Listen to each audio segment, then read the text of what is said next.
നമസ്കാരം. ഇന്ന് നിങ്ങളെ പരിചയപ്പെടുത്തുന്നത് ഒരു ജപ്പാൻ നാടോടിക്കഥയാണ്.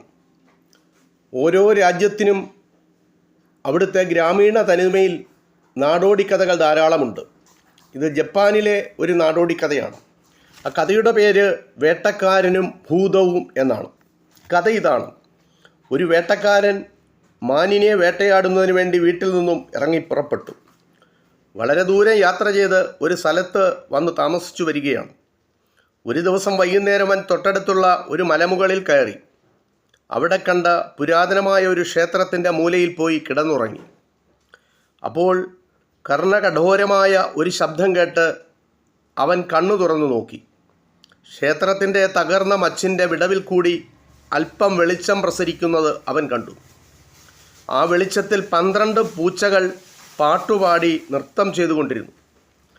ഇതിൽ ആശ്ചര്യകരമായ മറ്റൊരു കാര്യം എന്താണെന്ന് ചോദിച്ചാൽ, ആ പൂച്ചകൾ മനുഷ്യരെ പോലെ സംസാരിക്കുകയും ചെയ്തുകൊണ്ടിരുന്നു.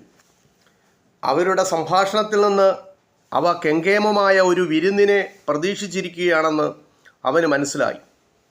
അതേ തുടർന്ന് പൂച്ചകൾ പരസ്പരം ഇങ്ങനെ പറയുന്നത് കൂടെ അവൻ കേട്ടു: ഇത് ഷിപ്പിട്ടോ ഒരിക്കലും അറിയാനിടവരരുത്. ഉടനെ തന്നെ അവൻ അവിടെ നിന്ന് പുറപ്പെട്ട് ഒരു ഗ്രാമത്തിൽ ചെന്നു. അപ്പോൾ അവിടെ വഴിയിൽ നിന്ന് ഒരു ബാലൻ നിലവിളിക്കുന്നത് അവൻ കണ്ടു. അവൻ ആ ബാലൻ്റെ അടുത്ത് ചെന്നു എന്തിനാണ് കരയുന്നതെന്ന് അന്വേഷിച്ചു. അപ്പോൾ ആ ബാലൻ കരഞ്ഞുകൊണ്ട് ഈ വേട്ടക്കാരനോട് പറഞ്ഞു: ഇന്നു രാത്രി ഭൂതത്തിന് തൻ്റെ സഹോദരിയാണ് ബലി കൊടുക്കേണ്ടതെന്നും അതുകൊണ്ടാണ് താൻ കരയുന്നതെന്നും ആ ബാലൻ പറഞ്ഞു. ആരാണ് ആ ഭൂതം?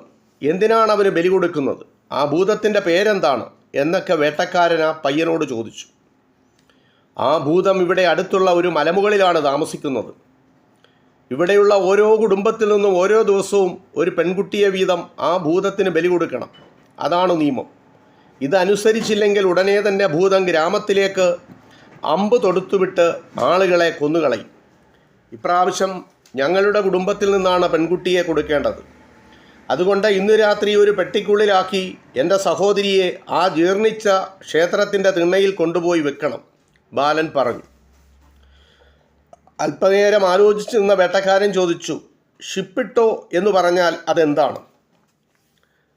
അപ്പോൾ ആ ബാലൻ പറഞ്ഞു: ഈ ഗ്രാമത്തിൻ്റെ രാജകുമാരൻ്റെ വളർത്തുനായുടെ പേരാണ് ഷിപ്പിട്ടോ.